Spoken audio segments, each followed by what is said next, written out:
สวัสดีครับวันนี้มาพูดกับผมจอได้แล้วครับวันนี้ผมมากับปากแมนคนเดิมครับผมเจอกันแล้วนะครับครับวันนี้เราจะพาเพื่อนๆไปตกปลาไหลครับทุกคนไม่รู้ว่าเราจะได้ปลาไหลหรือเปล่าตอนนี้เราต้องขุดเหยื่อก่อนนะครับฝันที่ว่าเราจะได้หรือเปล่าครับได้ครับได้แน่นอนครับครับวันนี้เราตะกร้าใหญ่มากทุกคนไม่รู้ว่าจะเต็มตะกร้าหรือเปล่านะครับที่บ้านเราปลาไหลเยอะครับผมเราดูกันว่าเราจะได้กี่ตัวนะครับอย่างน้อยๆขอ2 ตัวนะครับถ้าไม่ได้ก็ของ2 ตัวนะครับเดี๋ยวเราจะไปผัดเผ็ดให้เพื่อนๆกินนะครับอร่อยขนาดไหนเราดูกันนะครับตอนนี้เราขุดเหยื่อก่อนนะครับคุณถอดแล้ว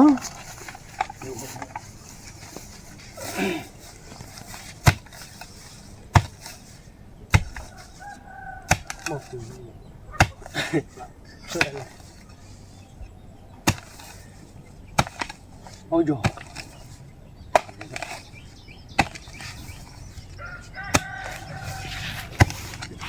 นี่ทุกคนตอนนี้เจอปลาไหลนะครับผมปลาไหลตัวใหญ่ครับไส้เดือนตัวใหญ่ครับทุกคนอร่อยมากๆเลยครับผมนี่ทุกคนตัวใหญ่ๆนะครับทุกคนอยากให้โอเคนะครับ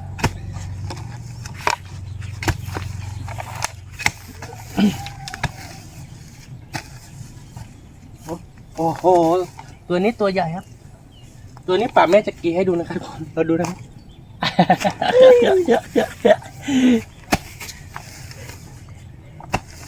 ทุกคนไส้เดือนนี่ถ้าเราเคี่ยวนี่มันน่าจะอร่อยดีนะฮะถ้าไปทอดกรอบนี่มันน่าจะอร่อยนะผมว่านะพอดูจากหน้าตาแล้วเหมือนปลาไหลครับทุกคนใช่ไหมนะครับป่าเนาะใช่ครับเหมือนรูปปลาไหลเลยครับเราคิดว่าถ้าเราไปทำกินนี่มันน่าจะอร่อยนะใช่ครับสงสัยก็รอดูสงสัยหนึ่งถ้าคลิปนี้โคตร1 0,000 ไลค์นี่ให้ป่ากับจอดาไปทอดกรอบไส้เดือนก็ได้ครับทุกคนกี่ให้ดูนะครับคนเดียว5 ตัวโอเคคนเดียว5 ตัวนะครับคนละ5 ตัวนะครับถ้าโคตร10,000 ไลค์นะถ้าจะให้ไปยำไส้เดือนนี่น่าจะกินไม่ได้นะทุกคนถ้าไปทอดกรอบนี่พอจะกินได้ครับนะทอดกรอบนี้น่าจะได้อยู่นะครับโอ้ทุกคนเจอแล้ว2 ตัวเนี่ยทุกคนตัวใหญ่ฮะถ้าไปทอดกรอบนี่อร่อยแน่นอนครับทุกคนถ้าสมมติว่าเราไปทอดกรอบเนี่ยเอาขี้ออกนี่มันน่าจะอร่อยนะเหมือนกับปลาไหลนี่แหละทุกคนมันไม่หอมนะทุกคนเอาอีก2-3 ตัวเนาะผมโอ้ตัวนี้อร่อยมากๆทุกคนตัวนี้อร่อยแน่นอนครับทุกคนอร่อยครับตัวนี้ตัวใหญ่แบบนี้อร่อยนะทุกคนผมจะบอกให้ได้เดี๋ยวอีกตัวนึงเบสเรามีหลายครั้งวันนี้จะเอาให้ได้2 ตัวนะทุกคนไม่รู้ว่าจะได้หรือเปล่าเนาะได้แน่นอนครับโอ้พอแล้วตอนนี้พอแล้วทุกคนตัวนี้ตัวใหญ่ครับพอแล้วเกี่ยวกันมาแล้วนะครับเราจะไปลงเบ็ดกันนะฮะไม่รู้ว่าเราจะได้หรือเปล่านะครับนี่ครับทุกคนเราจะไปลงเบ็ดกันแล้วนะฮะเราใส่เหยื่อนะทุกคนบ้านเรามีปลาไหลเยอะเหมือนกันนะทุกคนใช่ไหมปะใช่แล้วที่นี่มีปลาไหลนะครับปลาไหลเยอะนะครับก็เรารู้กันนะครับว่าจะได้ตัวเล็กตัวใหญ่นะครับใช่อันนี้ไม่แน่ใจนะครับแต่ที่เมียคือมีแน่นอนอยู่แล้วนะครับดูจากสถานที่นะครับนี่ทุกคนถ้าปลาไหลนี่เดี๋ยวผมจะลองใส่นะครับถ้าใส่ปลาไหลนี่ต้องใส่น้ำเลือดหรือว่าน้ำตึมใส่น้ำตึมพอครับตอนลืมครับประมาณนี้เนาะใส่ตรงนี้อันนึงนะทุกคนช่วยจามด้วยนะครับทุกคนผมขึ้นลืมครับ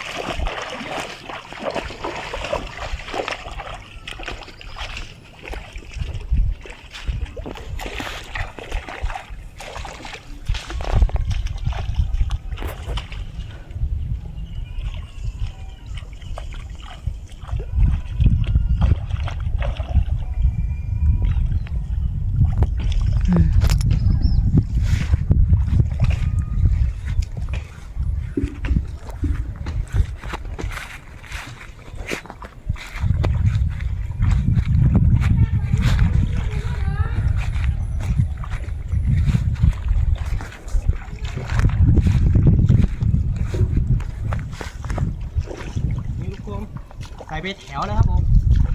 ไม่รู้ว่าจะได้ปลาหรือเปล่านะจะมีปลาไหลมากีหรือเปล่าเราก็ยังไม่รู้นะครับรอลุ้นกันนะครับนี่ปักแม่ก็ ไปวานเบ็ดเสร็จแล้วนะทุกคนเราใส่แล้วเบ็ดแบบว่าเบ็ดยาวหรือว่าเบ็ดเสียบเราใส่ไปเยอะนะทุกคนดูแต่ว่าลองต้องรอสักครู่นะครับกาวาเบ็ดนี้เราต้องรอสักครู่แล้วก็ค่อยมาดูนะทุกคนได้แน่นอนครับตอนนี้ไปไหนต่อครับบาง วันนี้นะครับน่ารอจะ10 นาที20 นาทีครับเพราะปลาไหลนี่กินเร็วอยู่แล้วครับ ครับ 10 บิดเดียวครับ เราดูกันนะครับทุกคนว่าเราจะได้หรือเปล่านะครับสักครู่นะครับ สักครู่ พวกเราจะไปดูเบ็ดกันว่าเราจะได้หรือเปล่านะครับรอมาวาได้สักพักหนึ่งแล้วนะครับทุกคนดูกันว่าเราจะได้ ดูกันนะครับ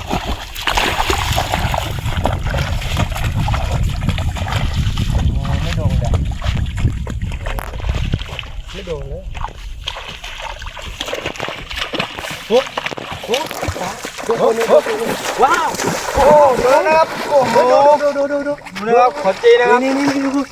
ปลาไหลครับผมแต่ว่าตัวไม่ได้ใหญ่มากนะทุกคนแต่ก็ใช้ได้นะว้าว ขอจีนะครับ ไม่คิดว่าจะได้นะทุกคนดูครับโอ้โห ได้ตัวหนึ่งแล้วนะครับ นี่ได้ตัวหนึ่งแล้วทุกคน ดูนะครับกินบิดนี่โอ้โหแน่นอนนะครับ ทุกคนปลาไหลเยอะนะฮะโอ้ทุกคนต้องเบ็ดแบบว่าเสียบแบบนี้ฮะเบ็ดที่เราวางไว้เบ็ดเสียบเบ็ดหัวเบ็ดนะมันไม่โดนเลยทุกคนไม่โดนสักอังเลยนี่ของเราเหลืออยู่2 อันนะทุกคนเดี๋ยวจะให้ปางไปดูแล้วว่ามันติหรือเปล่านะฮะ ไปรู้กันนะครับว่าจะติดไหมครับ ใช่เดี๋ยวเราไปดูคนละอันนะเหลือ2 อันนะดูนะครับดูมันไปดูโอ้โหว้าว โอ้ตัวนี้ตัวใหญ่โอ้ปัดแท้นะครับปัดแท้นี่นะครับ ทุกคนตัวนี้ขอแทงครับ ดูนะครับตัวนี้ตัวใหญ่นะครับ อร่อยแน่นอนใช่ไหมครับ ผัดเผ็ดนี่สุดยอดครับ วันนี้เราคิดว่าเราได้แค่2 ตัวก็พอนะทุกคนแต่ว่าไม่รู้ว่าเราจะได้เพิ่มหรือเปล่านะ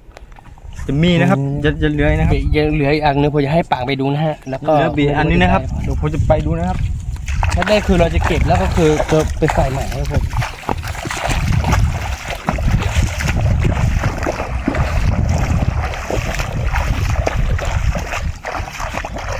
โอ้ได้แล้วนะครับโอ้โห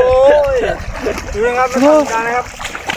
ตัวนี้เพื่อนคิดว่าไส้เดือนหรือว่าปลาไหลนะทุกคน ดูดีๆนะครับดูดีๆนะครับ นี่ทุกคนกี่ไส้เดือนเกิดหมดฮะนี่ไส้ กินไส้เดือนนี่ขับไปครึ่งนึงเลยนะครับ นี่ โอ้โหตัวเล็กแต่ไม่ธรรมดานะครับ ตัวนี้นี่จริงๆนะครับ อันนี้นี่ดูนะครับกินไส้เดือนขับไปครึ่งนึงเลยนะครับ ใช่แล้วก็นี่ทุกคนตัวนี้จะกินหรือว่าจะปล่อยเนี่ย โอ้โห นี่กินได้เนาะ กินได้นะ เอาไปผัด กระดูกออกครับตัวเล็กแบบนี้ ตัวเล็กไปนี่กระดูกอ่อนนะทุกคนพอเรา3 ตัวแล้วปะโอ้โหตัวนี้ตัวเล็กมากนะทุกคน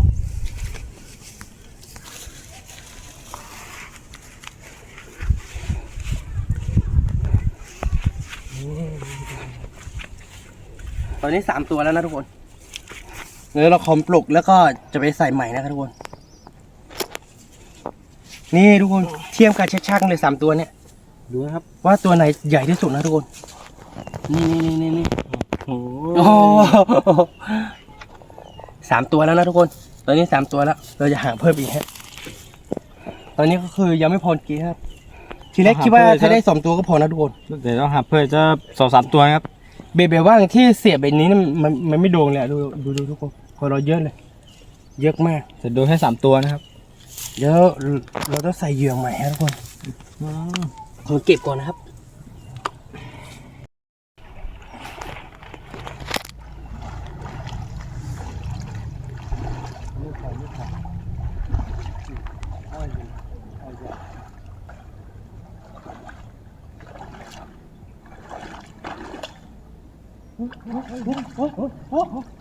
ได้ตัวนึงทุกคน ได้นะครับตัวนึงนะครับได้ ตัวนึงครับได้ตัวนึงนะครับผม โอ้โหไปดูกันต่อเลยครับสุดยอด จะได้เพิ่มไหม ได้ครับที่นี่ปลาไหลเยอะครับ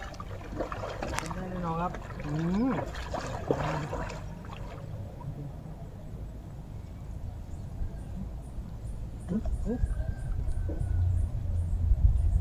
โอ้ได้ตัวนึ ได้ งนะครับ ทุกคนได้ตัวนึง นะครับ นี่ตัวไม่ได้ใหญ่มากนะได้ครับ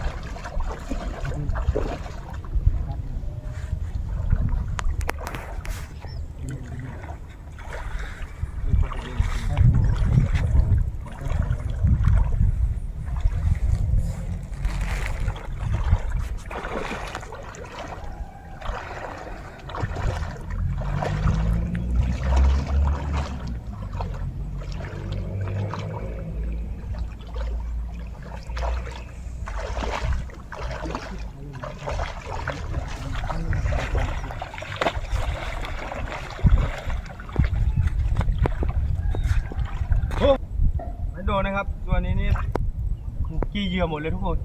กี่เหยื่อหมดเลยนะครับกี่เหยื่อหมดแล้วก็ไปนะครับ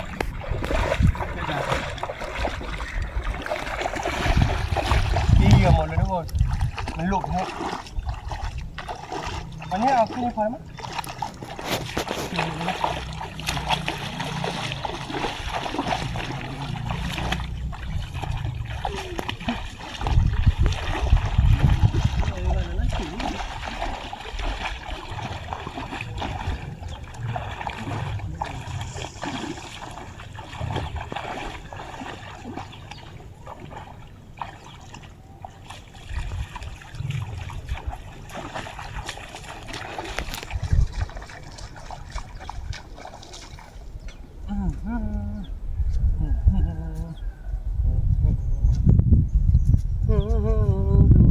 ได้2 ตัวทุกคนรอบนี้นี่ฮะเบ็ดนี้มันไม่ติดเลยทุกคน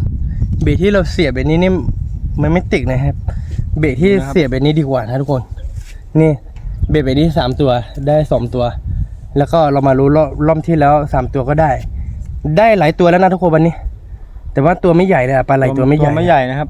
ตัวจะเล่นหน่อยนะครับแต่ได้แน่นอนนะครับพื้นที่แบบนี้นี่ปลาไหลนี่มีแน่นอนนะครับที่นี่ปลาไหลเยอะทุกคนปลาใหญ่ปลาไหลนี่โอ้โหเยอะอยู่นะครับแถวนี้นี่เดี๋ยวเราขอเก็บก่อนนะครับทุกคนมาดูกันนะครับทุกคนว่าวันนี้เราได้กี่ตัวนะมาดูกันนะครับมาครับมาใกล้ๆครับตัวใหญ่นี่เราได้แค่ตัวเดียวครับทุกคนที่เรือนได้แต่ตัวเล็กครับส่วนมากในตัวเล็กนะครับนี่มันกี่เหยื่อเกล็ดหมกเลยทุกคนกี่เหยื่อนี่ขับไปครึ่งนึงเลยนะครับเดี๋ยวครึ่งเดียวนะครับโอ้โหเดี๋ยววันนี้ก็เราถ้าไปผัดเผ็ดนี่ต้องผ่านท้อนนะครับไม่ผ่านนี่ไม่ได้นะกี่ไส้เดือทุกคนว่ากี่ไส้เดือเราต้องผ่านท้อนถ้าคลิปนี้ครุ่น10,000 ไลค์นี่จอแม่กับจอดามตัวลองกินไส้เดือเท่ากรอบนะทุกคนจริงๆครับทั้งครบนะถ้าครบนี่จะละ5 ตัวนะเอาขี้แล้วก็ทอดกรอบแล้วก็โอ้โหกินสดๆนะครับกินกับน้ำจิ้มนะทุกคนอร่อยแน่นอนจริงนะจริงให้ดูครับจริงเราพูดจริงนะทุกคนของจริงนะครับระดับพวกผมนี่อันนี้ได้ไม่เยอะนะครับแต่ถ้าได้เยอะนี่ก็จะล่าเลยนะครับได้กี่ตัวป่ะน่าดูโอ้โห2 3 4 5 6 7ประมาณ7 ตัวนะมา7 ตัวนะครับแต่ตัวจะเล่นนะครับแต่ถ้าตัวใหญ่นี่โอ้โหถ้าตัวใหญ่นี่เป็นกิโลนะทุกคนโอ้โหแต่ว่าตัวมันไม่ใหญ่ตัวเล็กครับแต่ถ้าตัวพ่อตัวแม่นี่เป็นไซส์โลแล้วนะครับนี่ทุกคนมีแต่ตัวเล็กครับตัวใหญ่มีแค่2 ตัวนะทุกคนเดี๋ยวเราจะไปผัดเผ็ดกันฮะเราดูกันว่าหน้าตาจะเป็นยังไงบ้างครับผมเดี๋ยวป่านจะให้ผมผัดให้หรือว่าป่านจะผัดให้จอดาผัดดีกว่าครับเราดูกันนะครับว่าผมไปผัดแล้วหน้าตามันเป็นยังไงแล้วมันอร่อยขนาดไหนครับก็อร่อยครับครับผมเราไปกันเลยครับไปโก้เราเก็บเบ็ดกันแล้วครับผมโอ้ลืมรองเท้าไว้ทุกคนลืมไม่ได้เลย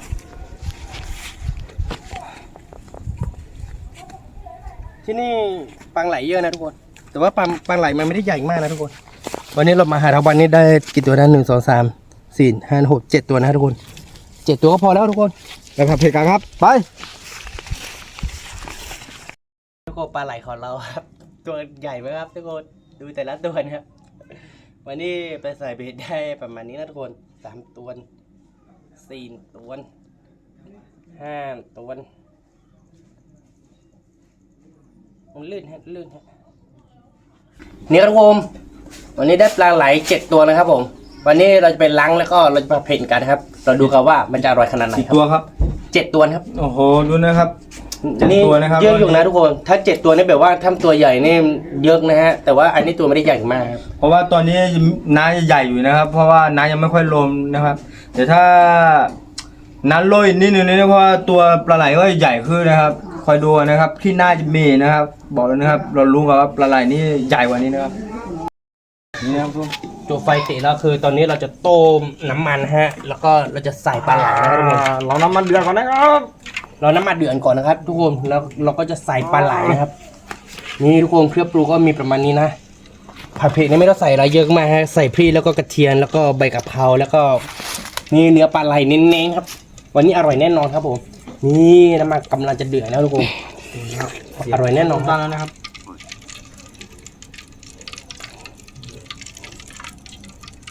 นี่ทุกคนเทเข้าไปแล้วครับผมอร่อยแน่นอนกวาดลงไปให้หมดครับ เดี๋ยวทีเดียว โอ้โหน้อยไปนี่ต้องตัดให้หมดนะ โอ้โห ดูนะครับ แล้วเราก็จะใส่เครื่องปรุงตามนะครับผม ตัดนะครับโอ้โห พอเราน้ำมันเยอะไปหน่อยหรือเปล่าเราก็ยังไม่รู้เลยนะทุกคน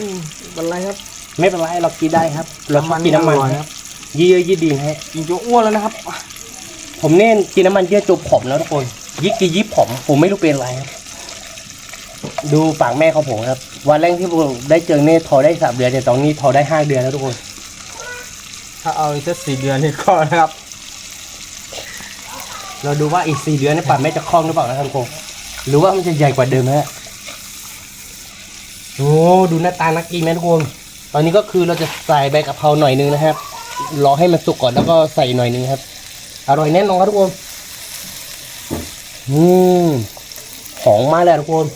ว้าวหอมจนแบบว่าอยากจะกินแล้วอะ ดูนะครับ หน้าตานี่ขนาดนี้นี่โอ้โหไม่อยากจะพูดนะครับ อร่อยแน่นอนทุกคน ระดับพวกผมนี่ฝีมือนี่อื้อหือระดับ คือมือระดับพักกันครับทุกคน โอ้โหไม่ต้องพูดถึงนะระดับเชฟอะแต่ละคนเนี่ย นี่ประมาณนี้ก่อนนะครับ เดี๋ยวต้องลองให้มันสุกก่อนแล้วก็คือจะใส่ใบกะเพราเพื่อหน่อยนึงคือ เราดูกันนะทุกคนว่ามันจะอร่อยขนาดไหนอร่อยแน่นอนครับ แล้วก็ตอนนี้คืออยากจะกินแล้วอ่ะโอ้เราแป้งเราแป้ง ยังไม่สุก โอ้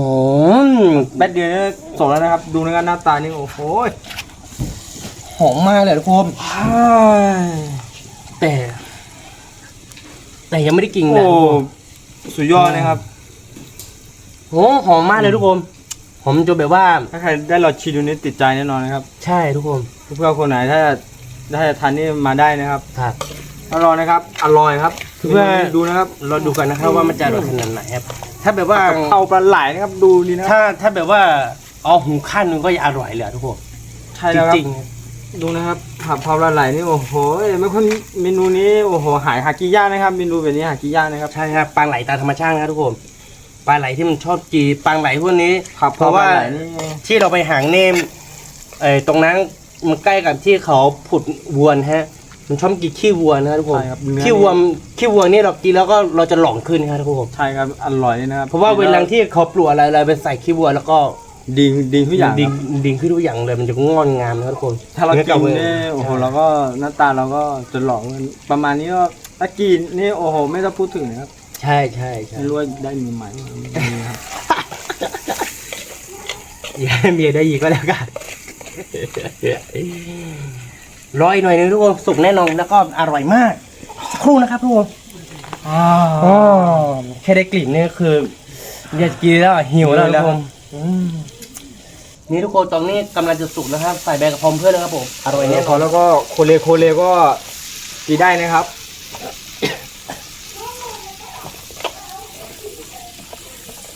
โหดูนะครับดูหน้าตานี้หากินยากนะครับบอกเลยนะครับเผาปลาไหลนะครับ ใช้ได้แล้วตอนนี้คือผัดกะเพราปลาไหลผัดเผ็ดปลาไหลทุกคนใส่ใบกระเพราแล้วก็คือเสร็จแล้วตอนนี้อร่อยแน่นอนนี่ทุกคนตอนนี้แค่โรยใบมะกรูดให้หน้าตามันดีหน่อยนึงประมาณนี้นะทุกคนพอแล้วอร่อยแน่นอนครับดูโอ้ ร้อนนะครับ ระดับป่าแม่นี่ไม่ร้อนหรอกครับโอ้ยร้อนเหมือนกันเหรอคะโอ้ย ไม่รวมก็แกก็นี่ครับทุกคนมากินข้าวด้วยกันไหมครับผัดเผ็ดปลาไหลอร่อยมากครับทุกคน เผาเป็ดปลาไหลครับดูนะครับหน้าตานี่โอ้โห โอ้โหเราจะ อร่อยจริง ลอง นะครับ กินให้เพื่อนดูนะครับอร่อยจริงหรือเปล่านะครับ ถ้าอร่อยก็บอกว่าอร่อยไม่อร่อยก็พอจะบอกว่าไม่อร่อยครับทุกคนดูนะครับ เว้ยกุ้งสุดยอดเลยทุกคน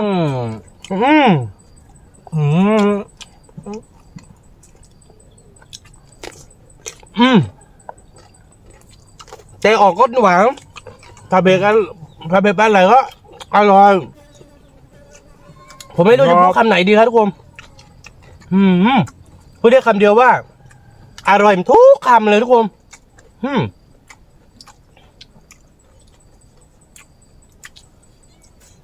มากินด้วยกันครับ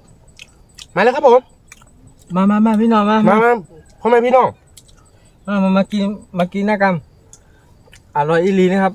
แม่แล้ว อีหลี นี่มื้อนี้เฮากีพาไปบ้านอะไรเส้นอะไรเด้อพี่น้องเด้อ มาเด้อพี่น้องโอ้ย โหนี่เส้นทุกข้ามเลยเด้อ โอ้โหแซ่บจี๊ดๆนะครับ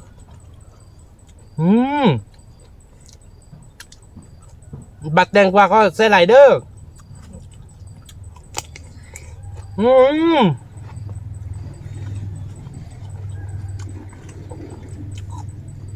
ดูนะครับไข่ใหญ่ๆเลยนะครับ แดกวันนี้หวานมากเลยครับ พี่น้องอร่อยมากแซ่บไล่เด้อ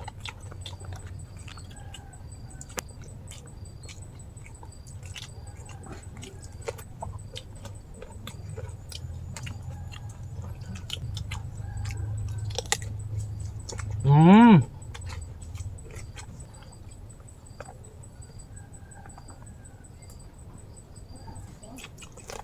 อร่อยมากเอาไปทำไม่ได้เหรอ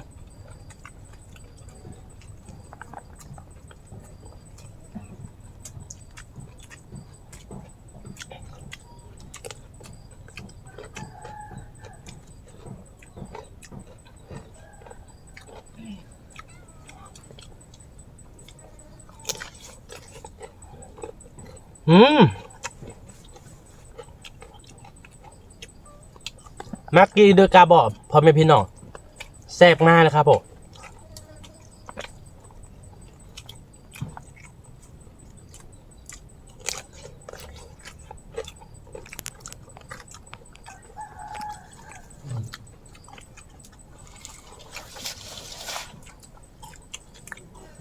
อร่อยมากหอมมากผม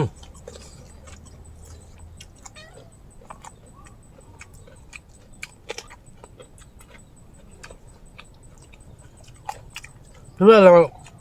เราทำตามที่เราทำแล้วมันไม่ยากนะครับแค่ใส่น้ำมันแล้วก็ใส่ปลาไหลแล้วก็ใส่เครื่องปรุงตามที่เราต้องการครับเพื่อนๆเอาแบบเผ็ดๆแล้วก็มันจะอร่อยมากครับแล้วเราไปกินบรรยากาศแบบว่าใต้โต๊ะอะไรนะ ต้มมังครับ ต้มมันสับปะหลังโทมอร่อยแน่นอนครับ ได้บรรยากาศ แบบนี้นะครับ โอ้โห บรรยากาศก็ได้นะครับตัวผัดเผ็ดปลาไหลก็อร่อยนะครับ โอ้เรากินดูนะบรรยากาศแบบนี้กับผัดเผ็ดปลาไหลนะครับเข้ากันมากนะครับเราดูนะครับเพื่อนๆอร่อยจริงๆครับ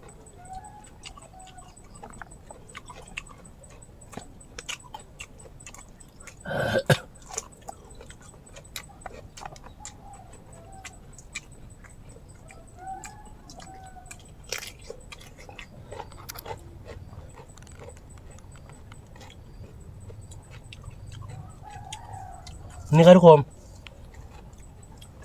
อร่อยมากครับทุกคนมากินด้วยกันนะครับ มาครับ หมดเลยทุกคนอร่อยมาก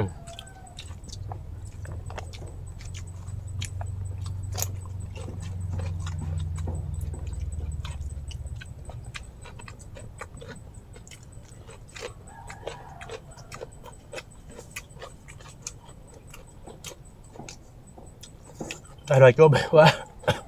อธิบายไม่ถูกทุกคน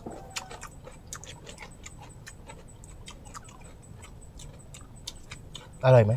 อร่อยจริงครับ ใส่แหลมเด้อ อีหลี เซตมิลีป่ะแม่พี่น้องถ้าค่อยกับปากแม่งได้ไปเที่ยวที่อีสานก็จะไปกินข้าวกับพ่อแม่พี่น้องที่อีสานเด้อ มาเด้อ ถ้าพ่อแม่พี่น้องได้มาแอลเหนือก็มาแอลบาเฮาบาเด้อ เดี๋ยวคอยสภาพพ่อแม่พี่น้องกี่ผัดเผ็ดปลาไหลเด้อ แม่กแล้วบาเฮาปลาไหลก็เยอะเนาะ ก็เมื่อกับอยู่ที่บ้านนอกแบบนี้เนาะ